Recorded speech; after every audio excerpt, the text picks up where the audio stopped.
Okay, so well, before we get started, so yeah, I will just make I really want to make sure that our final exam will be on next Thursday in this classroom from 3:30 to 5:30 for 2 hours. Okay, great.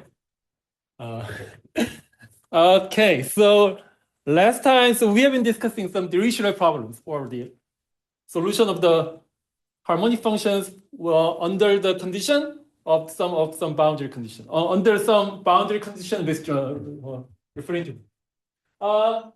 And so well, and so previously, so our boundary value problems were something more like the temperature of the boundary domain is somehow fixed, and under that condition, so we are supposed to find a steady state temperature solution for satisfying such a boundary condition.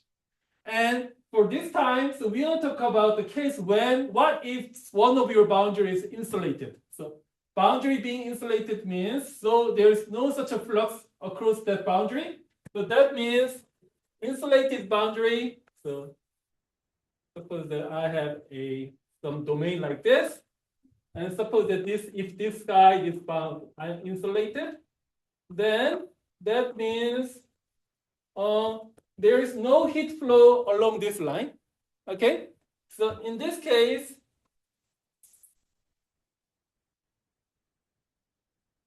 this is somehow very unconventional notation. I'm really sorry about that. But well, in this case, if this boundary is insulated, then this condition can be translated to dt dn equals to 0. Oh, what does it mean? So that means the gradient of P.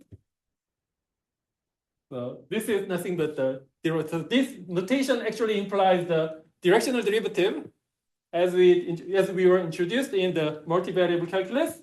And so this condition implies that this.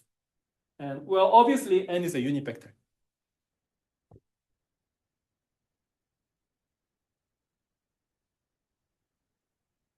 Okay. And our idea was, so instead of trying to solve your boundary value problem on this solution, and by some clever choice of analytic functions, so we are supposed to change the shape of this domain into some easier shape, such as the upper half plane or the infinite strip or the unicircle, something like that. And if you are able to transform the shape of the domain into easier shape, then, well, find the solution of your Dirichlet problem will be easier. But if you want to do that, then we need to first consider, so what happens for this boundary condition? So previously, when the temperature of some part of your boundary is fixed, then the corresponding size of some easier boundary is also fixed. And now I am interested in how this being insulated condition is changed under the analytic functions. And the answer is given in this theorem.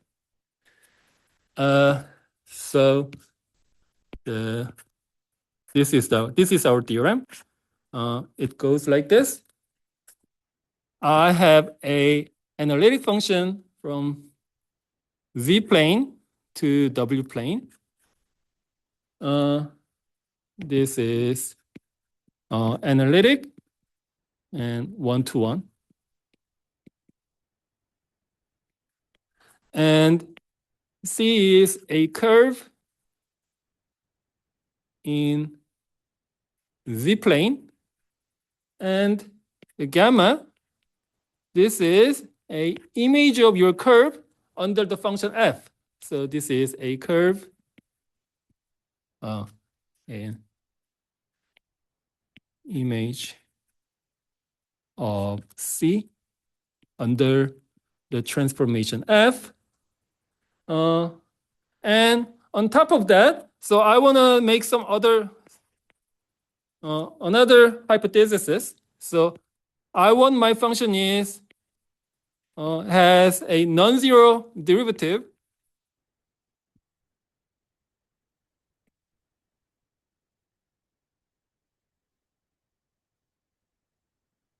So my function must be conformal at every point of the curve C. And okay, so then the conclusion is, if I have a real values function defined on the W plane, and suppose that if this guy satisfies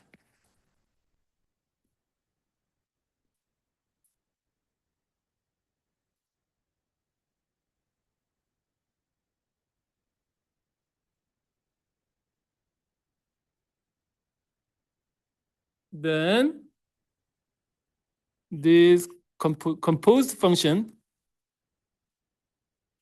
also satisfies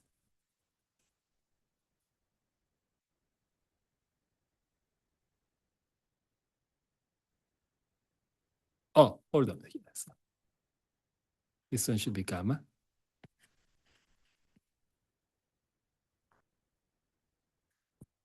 Okay, so first I will need to draw a picture of this, because I have so many things that appears in the theorem.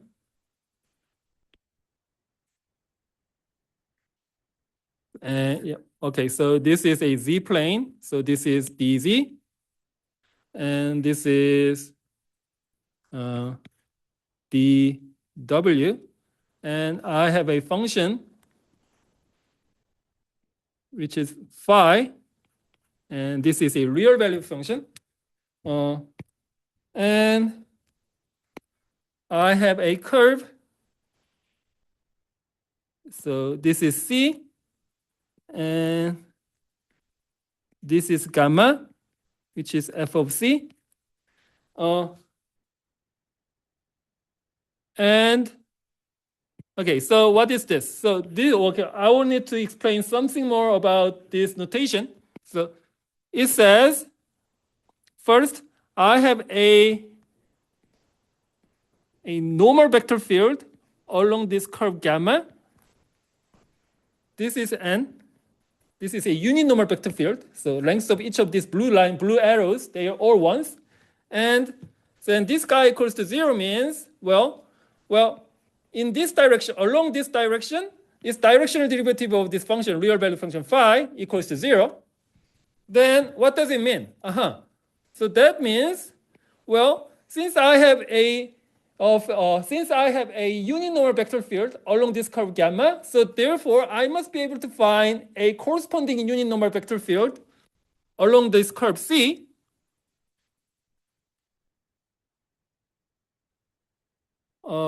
So I will say, I'm going to just say this is small n.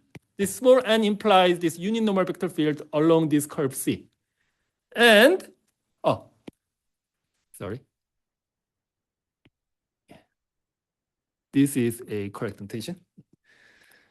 Well, and since the function is a function from dz to dw, so composing f with this phi, then, well, phi of f is can be considered as a function on this domain, and it says that the directional derivative of this composed function in this direction of n should also equals to 0.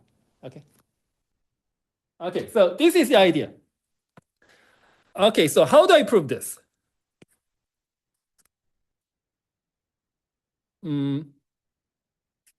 First I will need to investigate this condition, d phi dn equals to 0. But before I do that, so let me remind you the definition. So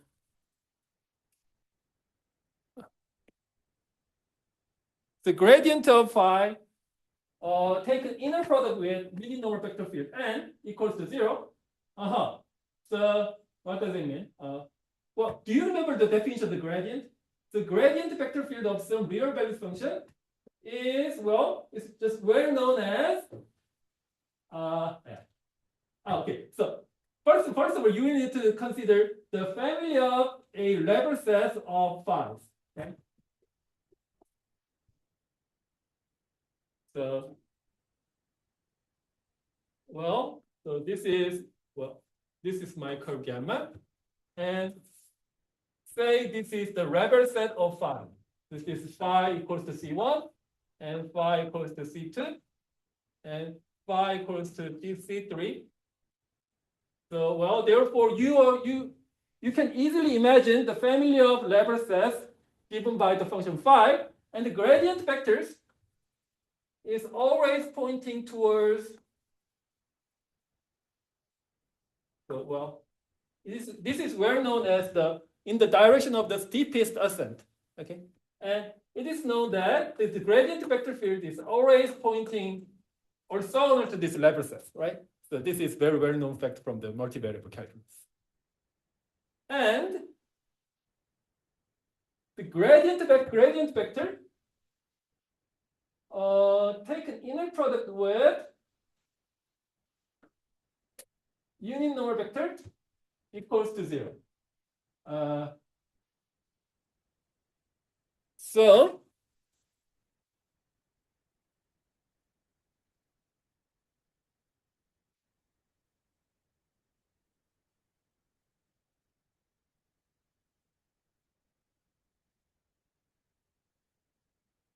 okay. Oh.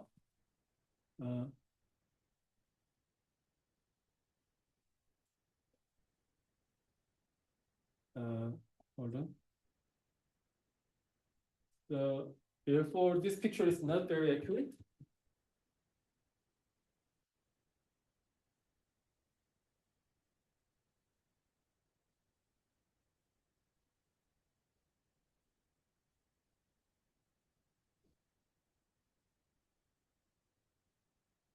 So these are the family of Leibler sets,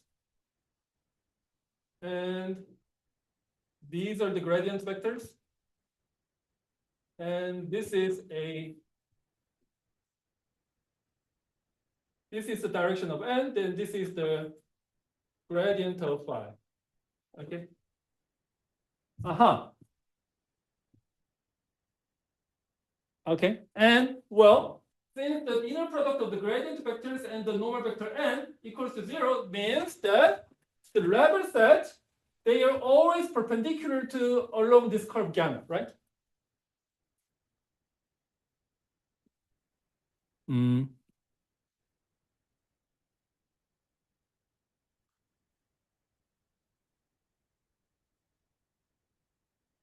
Mm.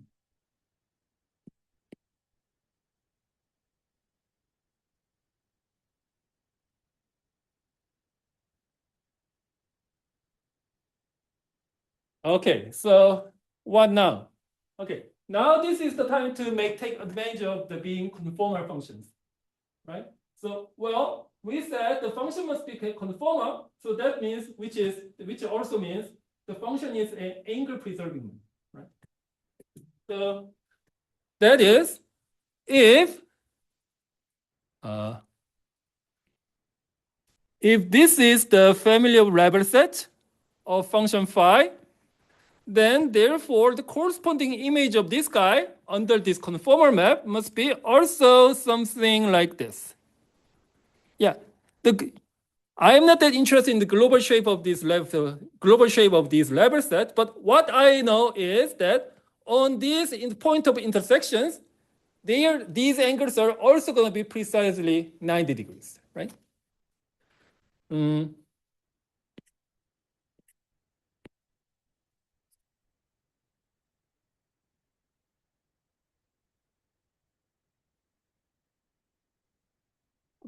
F the Leibler set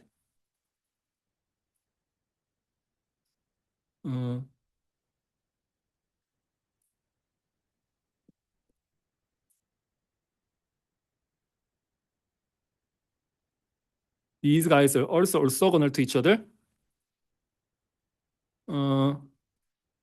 So d of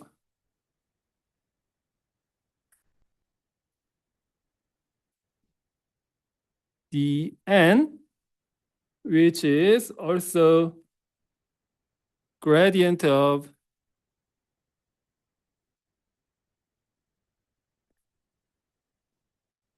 should be 0, right? All right. Okay.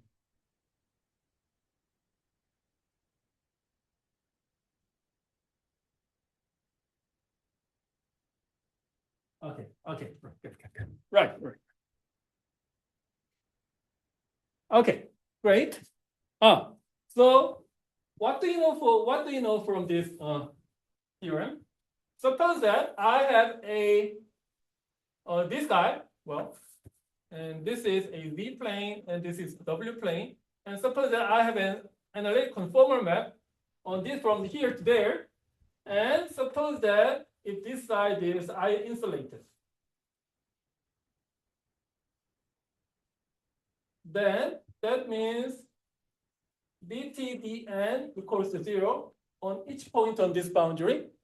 And suppose that if this side is being mapped to the, well, I don't know, maybe suppose that this boundary is being mapped to this boundary under this analytic conformal map F. And if this function is conformal on each point of this boundary, then that means since this side, well, since this side equals to 0, then this means my corresponding function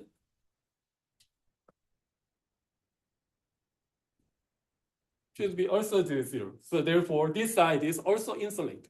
So being insulated condition is also carried over under this conformal map F. So this is the point of this theorem. Okay. So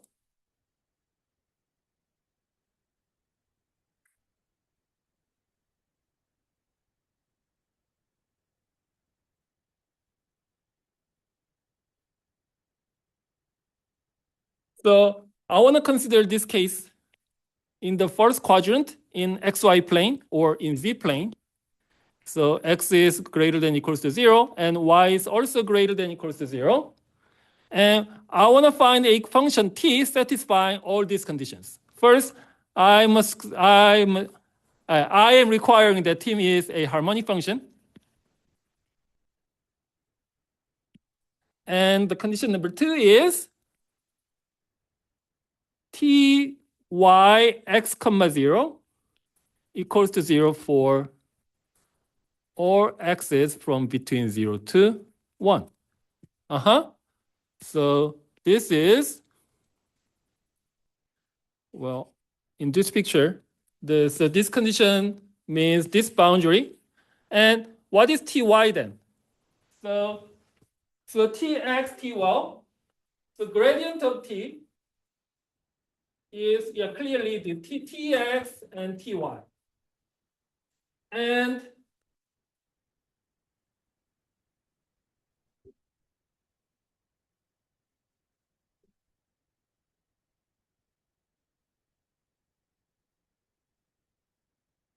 take an inner product with this normal vector field with the gradient vector is minus ty, right? And we are requiring that this number should be 0, right? So therefore, this condition actually means, well, on this side of, in this part of the boundary, on this part of the boundary, the temperature is completely insulated, right? So this is clearly the being insulated condition. And the another condition is tx comma 0 is 1 for all x is greater than 1. And finally, t0 and y equals to 0 for all y is greater than 0. Okay, all right, so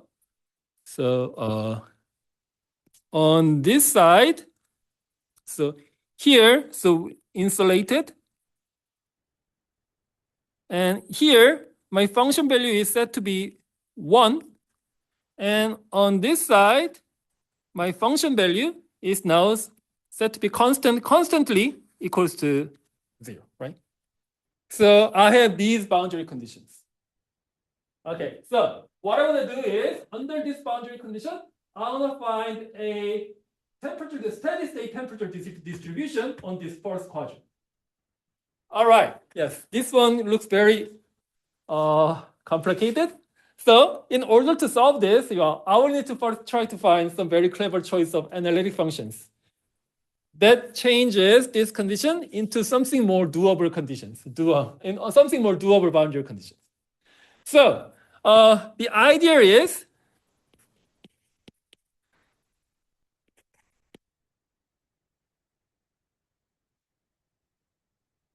I want to consider this complex sine function, especially when the W is on the W is U plus I times V, where U is between 0 to pi over 2,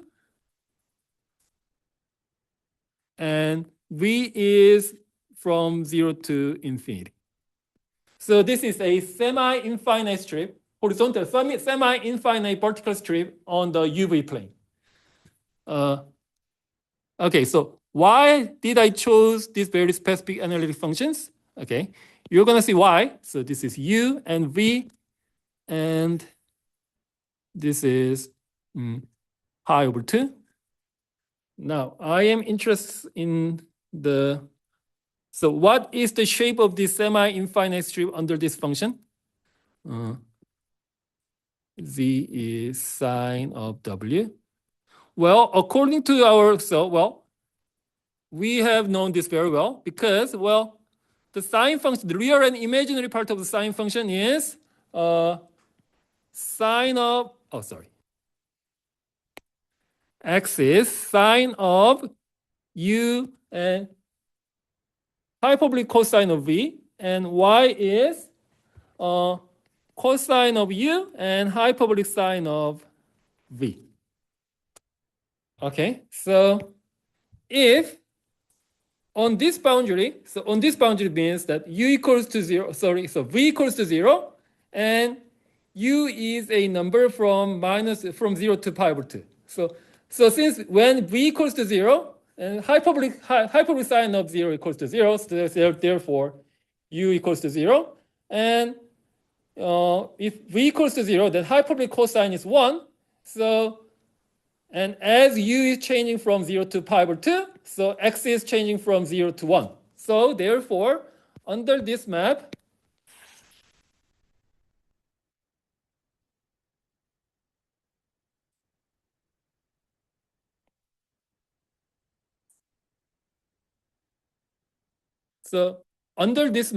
this side is actually mapped to this part of the boundary, right? So, and what about this side of infinite strip? So for this side, so U equals to 0 and V is just any positive number. So if U equals to 0, then X coordinate equals to 0, and this cosine is 1, and in this case, when V equals to some positive number, then hyperbolic sine is also some positive number. So therefore, this side is actually mapped to this part of the boundary. So I'm going to use the yellow one. Yeah, I want to change the color of this. Say blue. And the last but not least, for this side of boundary, so for this guy, so U equals to pi over 2, and V is any positive number. So if U equals to pi over 2, then this is 1, but cosh is 0. Therefore, Y coordinate equals to 0, and sine is just sine of U equals to 1. And in this case, when V is some positive number, then hyperbolic cos is a number which is greater than 1, right? So therefore, this side is actually mapped to this one. Okay. All right, great. Okay, so under this analytic map, so since this side is insulated, therefore this being insulated condition on this segment can be also translated to this side in UV plane is also insulated, and this side the temperature at this side is set to be 0 constantly. So therefore, the same here. And for this guy and for this side, temperature is set to be 1. So the same goes to here. Okay. All right. So So let me compare this and this. Well, psychologically speaking, so this domain is easier to deal with compared to this one. Okay, so the question is this: under these boundary conditions, what is your best guess satisfying all these conditions and also at the same time harmonic? What do you think? I believe my harmonic function satisfying all these boundary conditions must be a constant, linearly increasing function 0 to 1, right? So, and on this side, and my linearly increasing function function value must be 0 here, and function value must be here at 1, and this is pi over 2. So my best guess is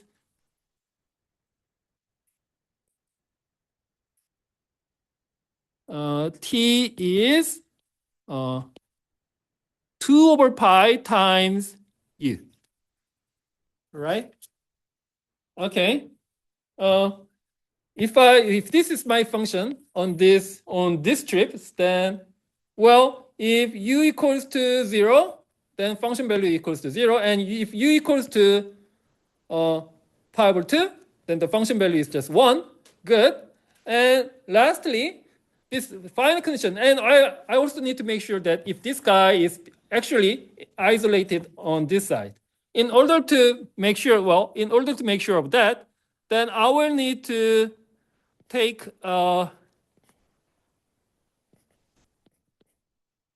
directional derivative of this function. So this is gradient of t times, not times, take an inner product with minus 1, and this is 1. So this is 2 over pi, and since there is no dependence, so this function is independent from the v, so this guy equals to 0. So clearly, this guy equals to 0, and this directional derivative equals to 0 actually implies that this side is insulated. Okay. So therefore, our guess turns out to be actually the solution of this domain. Okay. Good. All right. So this is my solution. Is it? In principle, yes, you actually found the solution, but as a matter of fact, our original question was given in x and y coordinate, and this solution is given in u coordinates. So, it is preferable to change everything in terms of x and y. Okay. Right. Okay. How? Well, I have very interesting relations between x, y, and u and v. These two coordinates, they are intertwined by these set of equations, right? So how do I solve this equation for u and v? How do I solve this equation for u and v? This one actually requires a little trick. Okay. So, since my u is always between 0 to pi over 2, and in this case, if my u is between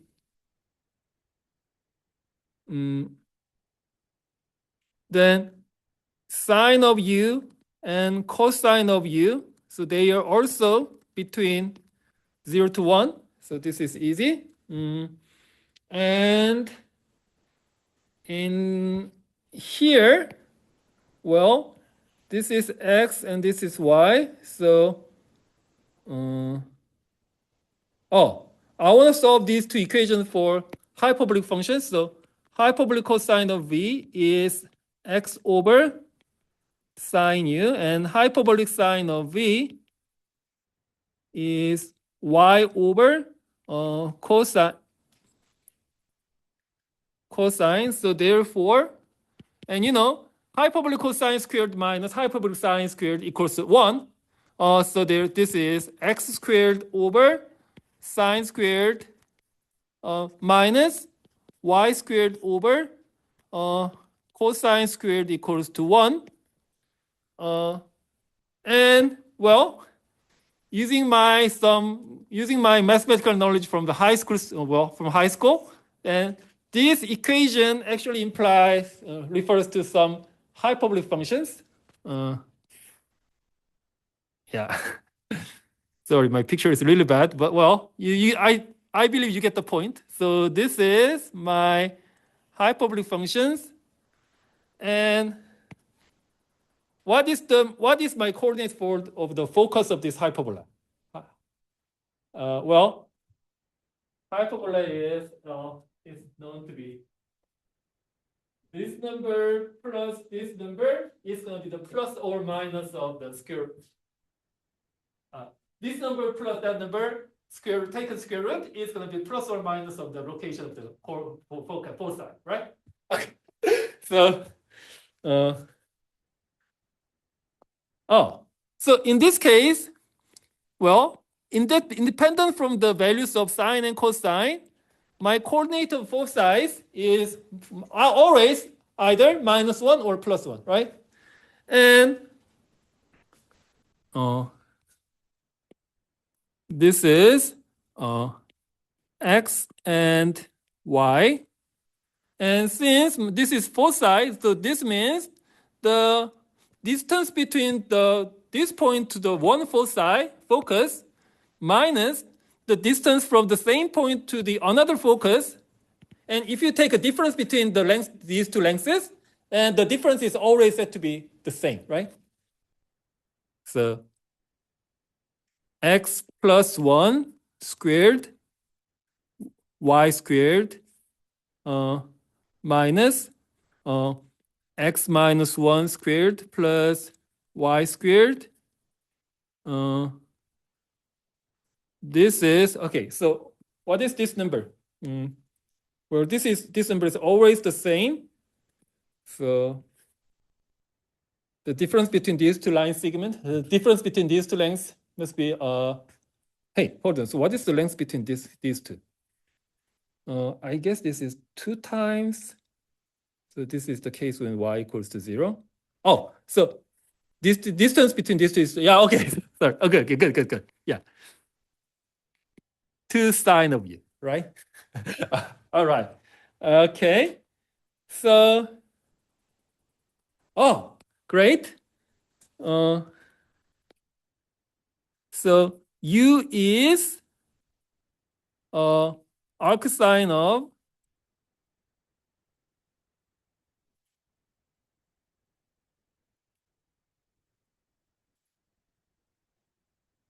x plus 1 squared y squared minus x minus 1 squared plus y squared.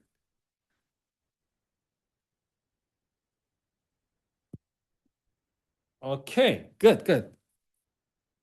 Am I done? Oh, great.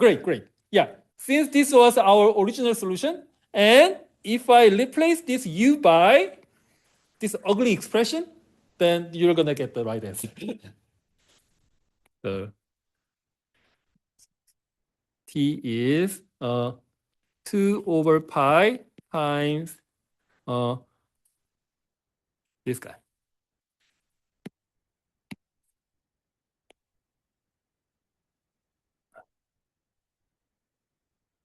Okay, just one last thing.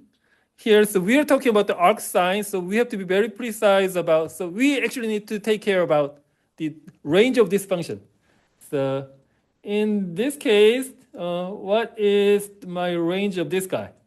So this is u, and since u was always set to be from 0 to pi over 2, right? Okay, so here, this number, okay, so this number must be always between 0 to pi over 2. Okay, good. All right. Well, okay, so since I just ended up with some very weird expression, very weird function, and I feel like I will actually need to visualize this function by using some graphing calculators. So what was that? So z is 2 over pi times arc sine of square root of x plus 1 squared plus y squared. Something's not great. Plus y squared and minus x minus 1 squared plus y squared. Everything divided by 2. Okay, good. Yeah, now I ended up with some very strange function. Oh, yeah, I think we got the right answer. Can you see this? Well, from if your x is, well, when I'm at this point, then my function value is set to be constantly 1. And on this side, my function value is set to be constantly 0, right? And from here to there, I can see very beautiful smooth curve connecting this point to that point. And I am pretty sure this is a harmonic function. So now I think I got the right answer. All right, okay.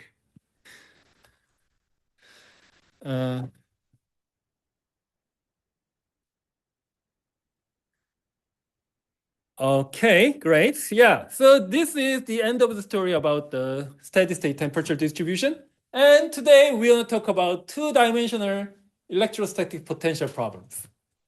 Yeah, I know, yeah, even though I'm an expert in the physics and the electrostatic things, but well, I have just a little bit amount of knowledge just to explain about the harmonic theory on the electrodynamics.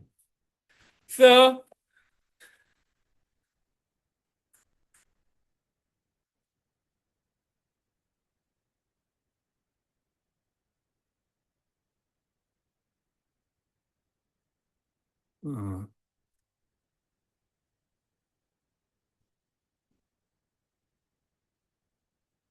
so in this section, so we are interested in finding a real values function, so-called V. This function is called the electrostatic potential function.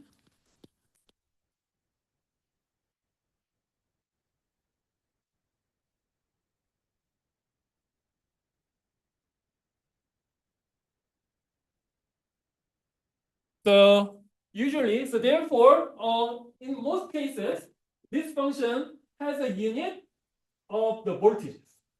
Yeah, this one represents 전압 in Korean, 전압.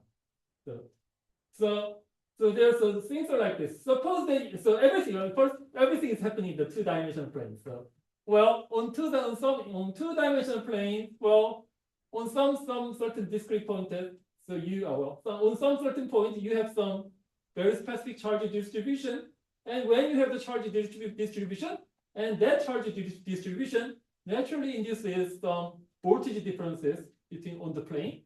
And if you measure the voltage at each point of your plane, then you're gonna get this function.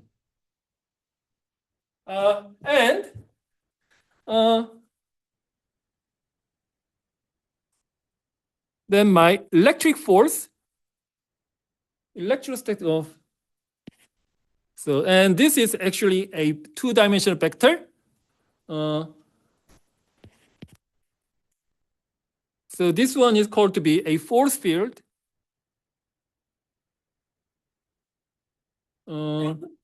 Induced by voltage difference.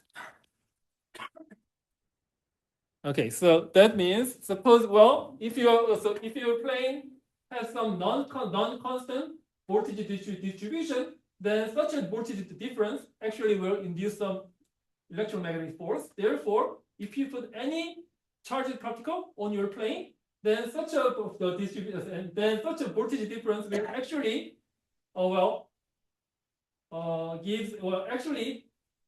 makes a force on the charged particle. So that force is denoted by F of x, 1. And it is it is known that this F, this vector, is actually the minus of the gradient of the voltage function.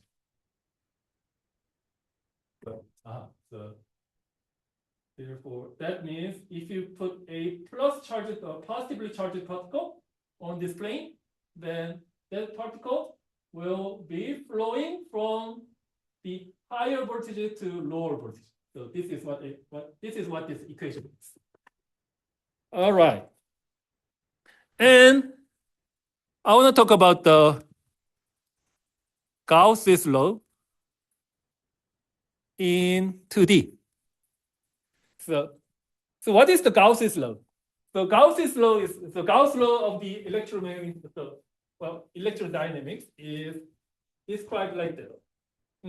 Whenever you have a force field, suppose you have the electromagnetic force field, and just draw any closed curve on your plane, and the Gauss's law says that the total flux of your electromagnetic force field along this curve will be actually proportional to the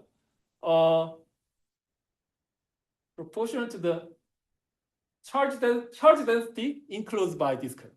Okay, so this is the Gauss's law.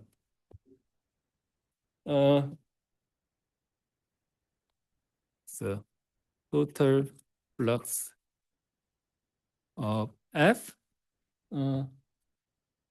across any closed curve must be proportional to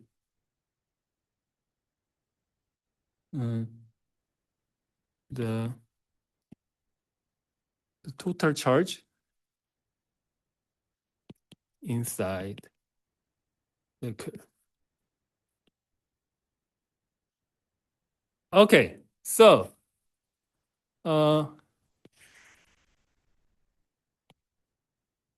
if you believe in the Gauss law, yeah, this is true. And I want to consider this rectangular curve. So this is my curve of interest. And we assume that this length of each of these sides are small enough. So if this is x, y, and let's say that this length of this line segment is delta of x. So this is x plus delta of x and y. And this is the x and y plus delta of y. And this is x plus delta of x and y plus delta of y. And since my force is minus of the gradient of v, so F is, simply put, I would just say Vx and Vy. Okay, so what is the total flux of this force, this field, on this segment of the curve? So this is easy. So on here, the total flux is going to be like, the total flux is going to be here minus V. So since if you want to compute the flux of any closed curve, then you will need to consider the unit normal vector field. So this is the unit normal vector field of my curve. And if you take a inner product with this vector, this normal vector, so this is, in fact, this is 1 and 0. And if you take an inner product with this guy with this, then all you have is just this component, right? And and here's x plus delta x, comma y. And don't forget to always multiply by the length of this line segment. Since the length of this line segment is delta y, so this is the total flux of your force across this part of your curve. And the same goes to here. On this side, now things are a little different. But this direction and that direction, they are opposite to each other. So flux at this side must be x and y times delta y. And on this side, the flux is going to be minus Vy of So yeah, what is that? X and delta y times delta x. And finally, on this side, the flux is Vy and Xy delta x. Okay. Okay, so these are the four fluxes across each of these line segments. Then, well, okay. And our assumption is if there is no charged particle enclosed by this curve, then the total charge inside of this curve should be zero. Therefore, the flux also must be zero according to Gauss's law. So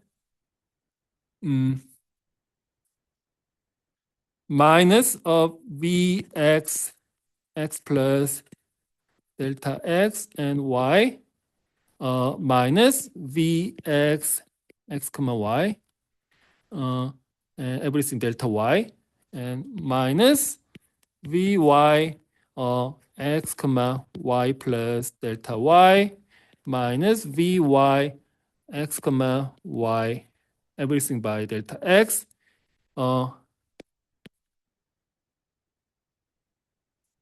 equals to 0. But you know what? This is actually Vxx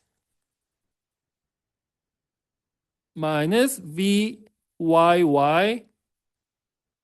xy everything times delta x times delta y. Okay. Well, here we are using, actually, I am using the mean value theorem. So this y coordinate is fixed, but there's a slight difference in the x coordinate. So therefore, these two terms combined by this one, and you got the idea. So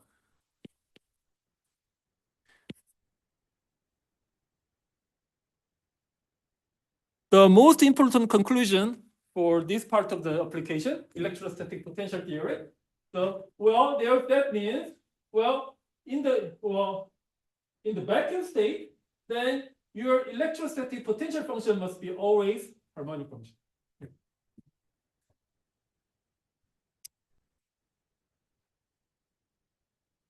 Okay.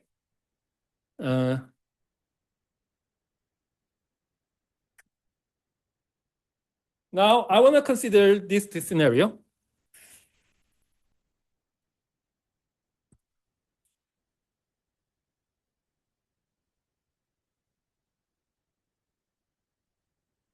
This is a unicircle. Of course, centered at origin. This is x and y.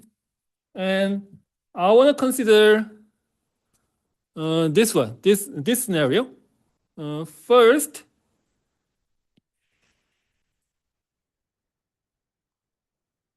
so this side of a circle, whose voltage has been set to be identically 0.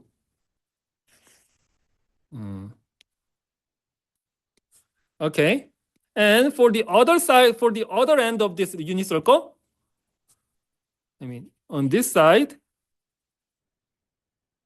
well, maybe this side has been grounded, so therefore,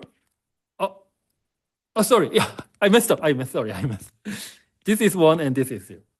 And let me say this side of unicircle has been grounded, so voltage is always set to be 0. Now, I want to find a electrostatic potential function satisfying these two boundary conditions.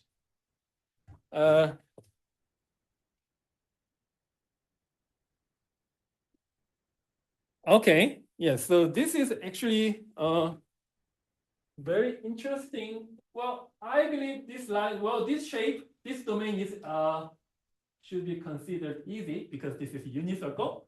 But I want to change this domain into even easier domain to deal with. How? Actually, I want to change this domain into the upper half plane of the complex plane. Upper half of the complex plane. In order to do that, I will need to consider the linear fractional transformations. So why? Well, you remember this? Well, the linear fractional transformation is always about the change the circles and lines into another circles and another lines. And actually, we did the exercise. Well, every function that maps the upper half plane into the unit circle must be in very specific form. So,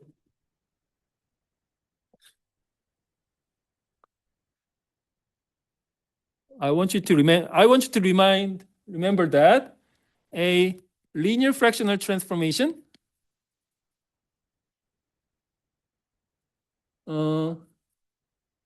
that maps the upper half plane to a unit circle and boundary to boundary. So boundary to boundary, I mean by, the upper half, so what is the boundary of the upper half plane? So which is clearly x-axis. So therefore, I'm looking for a linear fractional transformation that maps the entire x-plane, the entire x-axis onto the circle, right? Onto the boundary circle. And, well, the linear fractional transformation satisfying this condition always must be in this form. So z is e to the I times alpha and w minus w0 over w minus complex conjugate of w0. So, and alpha is a real. So technically, I can actually take use of any of such a function. So you can just plug in any alpha and any w0 you want. Then that is actually going to be a function that maps the upper half plane into the unit circle. But I just want to pose just one more condition. So what is that? So I want to differentiate. Sorry. I want to actually distinguish this side of boundary and that side of boundary. And I require that this side of boundary to the is corresponding to the positive side of the x-axis, and this side of boundary should be corresponding to the negative side of the x-axis. Then my theory would be even easier. So what is my choice of such a function? It turns out my function is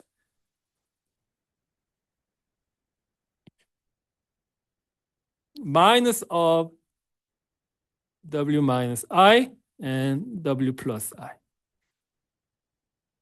So why? Because if I do that,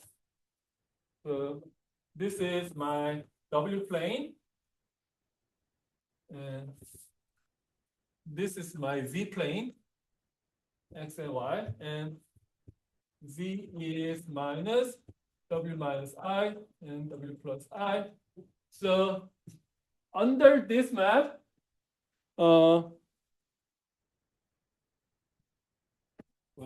in this case, I am pretty sure that this entire upper half plane is now mapped into the inside of this unit circle. And I require that this side is going to be here. Is it really? I don't know. Oh, maybe. This requires a little computation.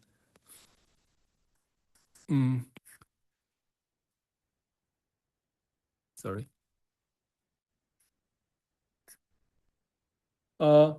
If my w is some real number, so if my w is in this x-axis of this w plane, then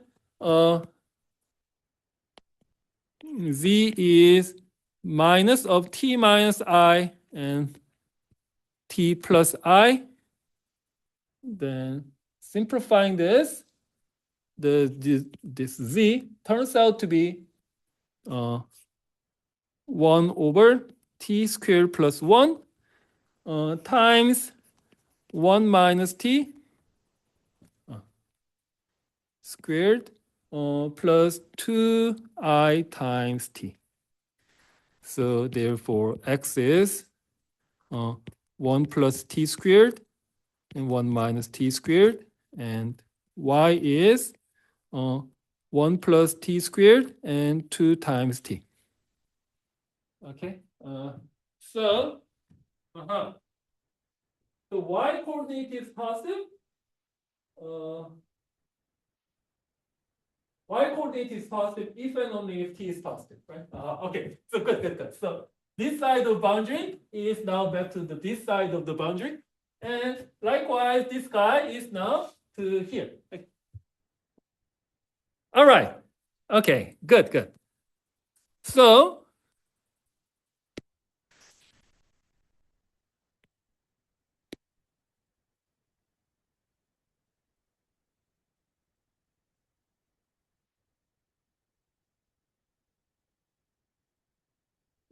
so this is the U plane, and this is so this is blue, okay, and this is green. So therefore,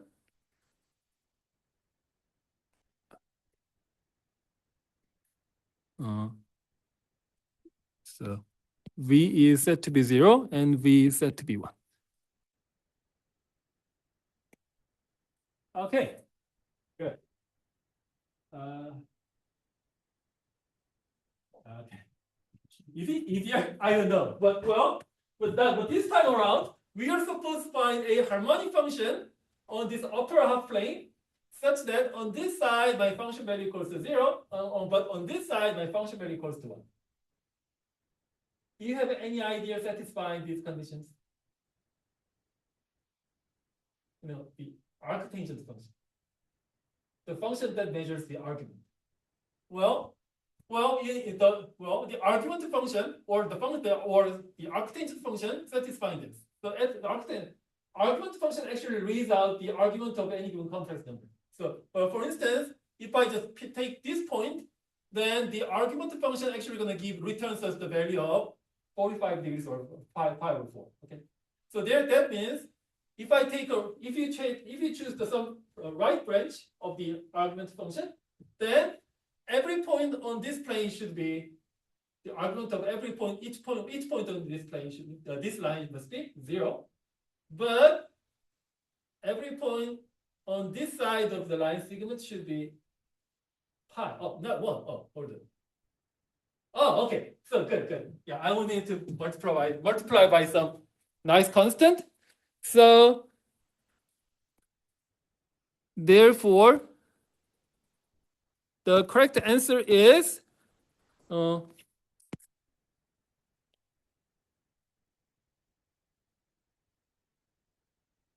will need to divide everything by 1 pi. So Ln of W. So this is pi Ln of the magnitude of W plus I times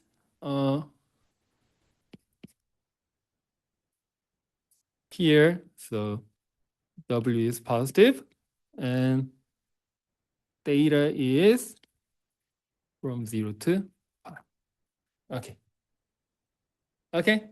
And this function, this is clearly harmonic function, right? Because this is a imaginary part of the analytic function, and this function set is satisfying these two boundary conditions. So V is 1 over pi times arctangent of, say, V over U.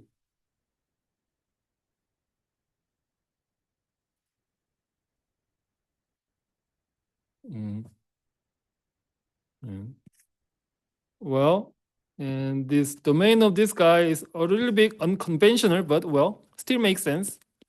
We require that this number is always this arctangent function takes values between 0 to pi. Okay, good. But I want to get the right answer. I mean, this is the still right answer. But in order to get the better answer, then my final expression should be given in terms of x and y. So well, what the relation between x and y and uv is given by this equation, and solving this equation for w. So w is actually I times 1 minus z over 1 plus z. So you can easily get this expression just by solving this expression for w. Then, well, I guess you will have no trouble finding this expression. And well, making every z by I times x plus I times y, x plus I times y, and well, and with some tedious computation, it turns out, oh, sorry, I forgot to add I. X plus 1 squared plus y squared by 1 minus x squared minus y squared and minus 2iy. Okay? And this is u plus iv. So therefore, my u is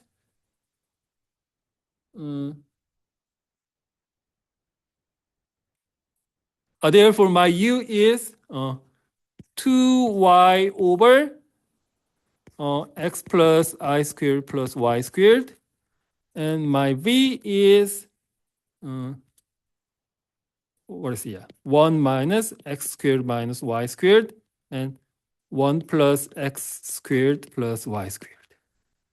So therefore, my function is 1 over arctangent of 1 minus x squared minus y squared over 2y. Okay. And as always, we require that this function takes values from 0 to 1.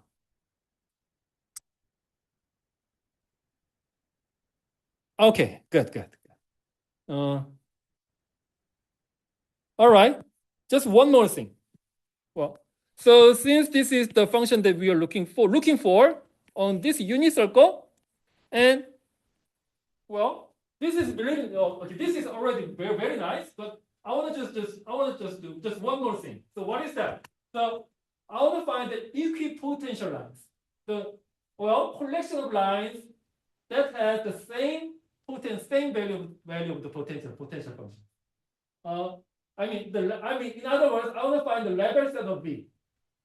So, well, I'm not expert in the electromagnetics, but in this case, this is a circle, and this side is grounded, and this side is said to be 1.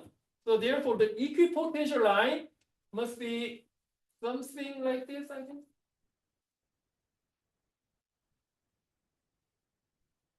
Okay. Well, I don't know.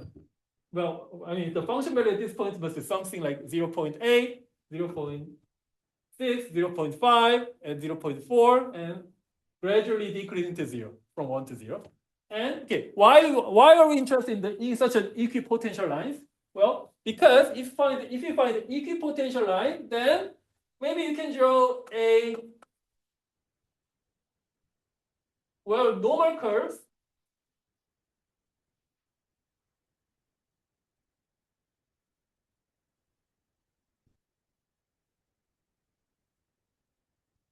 I guess this is the minus the gradient. Yeah. So these arrows actually represent the force field induced by this distribution of the potentials.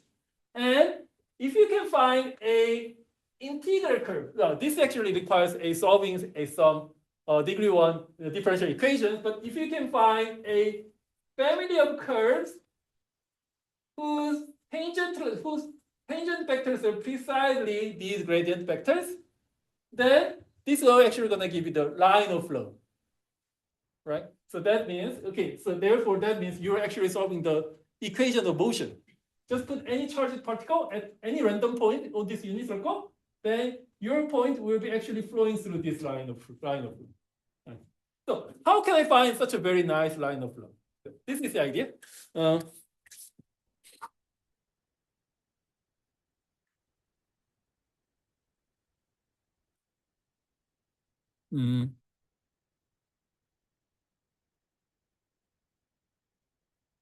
The family of curves that is perpendicular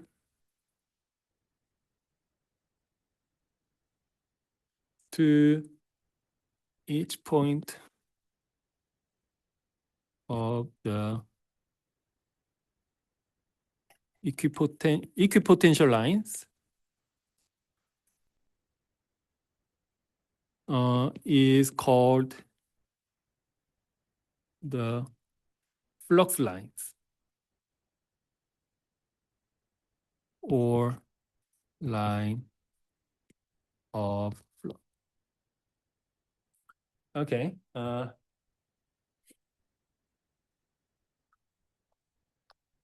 Okay, so how do you find such a very nice line of flow? Yeah, I have a really interesting idea. If U is, okay, sorry. So let V be the potential function.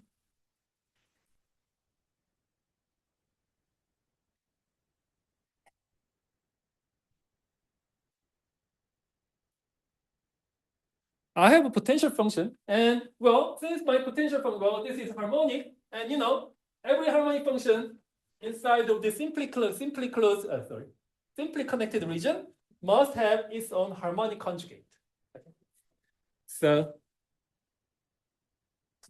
if U is, yeah, I kind of messed up the notation. But usually U means the real part and V means the imaginary part, but well, be careful. In this case, V is the real part and U is the imaginary part. Yeah, sorry about that. But suppose that U is the harmonic conjugate of V.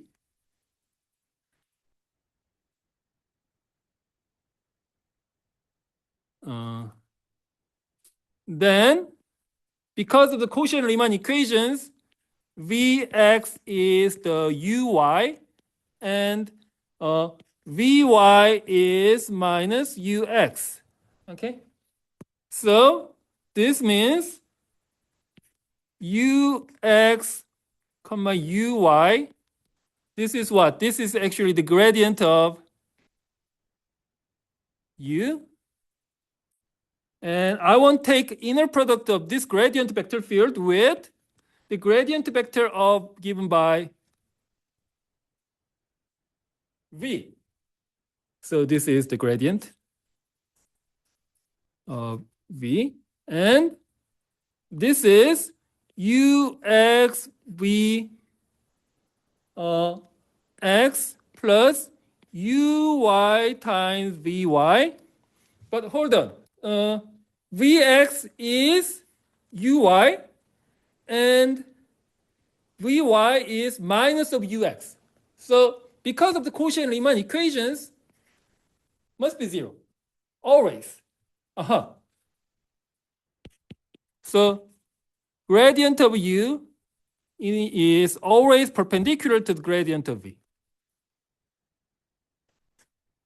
Okay, so this is interesting. So, okay, now let me just, suppose that this is equipotential lines. So this is, these are the family of level sets of the electrostatic potential function V. So V is V1 and V is Ck. And these are the gradient, and so these are the gradient vectors of vector field V. So these are the line of flux, so line of flow. And we already know U must be, gradient of U is perpendicular to the gradient of V. So therefore, the only possible choice of family of level sets of U must be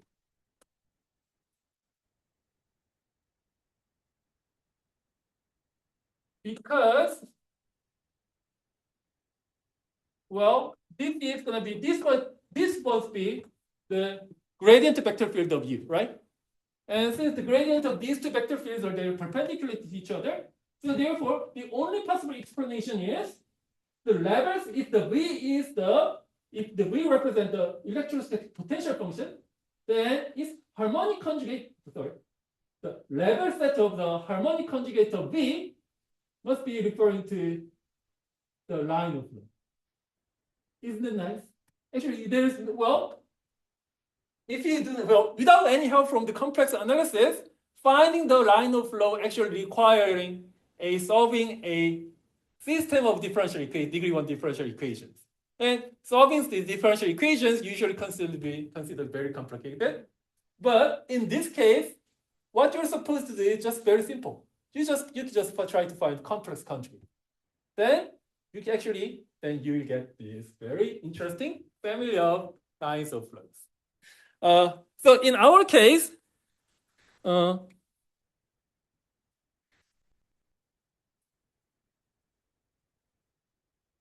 so well, V was so arctangent of yeah.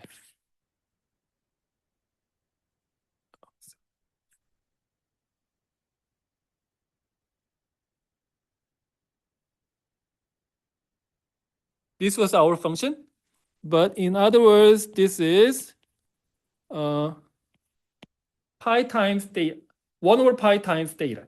Okay, so here, yeah, this argument. Yeah. So this is this guy was our solution. Yeah, so basically this was our solution. And well, can you find a harmonic conjugate of this guy? So what do you think is a harmonic conjugate of this guy? Well, easy. Just you just multiply -1 to the both sides of this equation.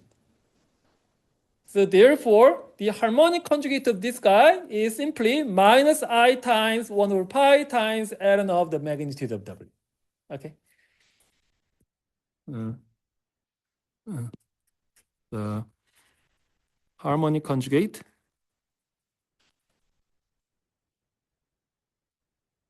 of B is -I times 1 over pi times ln of the magnitude of W.